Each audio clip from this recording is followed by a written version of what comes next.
দেখো আজকে আমরা বসে দেখি 20.2, ক্লাস 8-এর 20.2 বসে দেখি 10-এর অঙ্কটা। এই ধরনের অঙ্ক আমরা স্কুলের অ্যানুয়াল এক্সামে কিন্তু আমরা দেখতে পাই। দেখো আজকে কিভাবে আমরা অঙ্কটা বসবো দেখো। তাহলে আমাদের কি দেওয়া আছে, একটা বহুভুজের প্রতিটি অন্তঃকোণের পরিমাপ 135 ডিগ্রি। বহুভুজের বাহু সংখ্যা লিখি। তাহলে বহুভুজের বাহু সংখ্যা লিখতে গেলে তাহলে আমাদেরকে বলেছে তাহলে আমাদেরকে কিছু সূত্র জানতে হবে।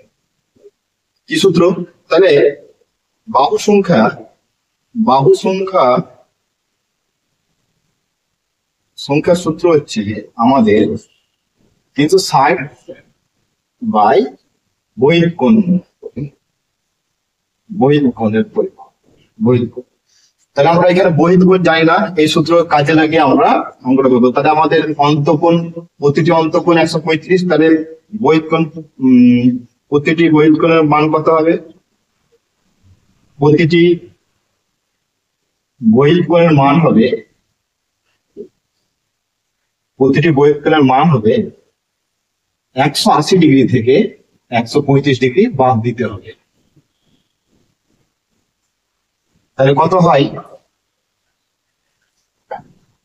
45 ডিগ্রি, তাই তো?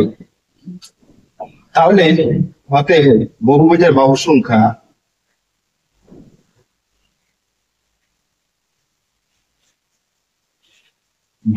কত হবে? আমরা 360 বাই 45 ডিগ্রি। তাহলে কত হবে? দেখো 45-এর সঙ্গে যদি 8 দিয়ে কাটা চলে যাবে, 8, তাহলে 8টি হবে, তাই তো? তাহলে আমাদের অঙ্কটা সম্পূর্ণ হলো।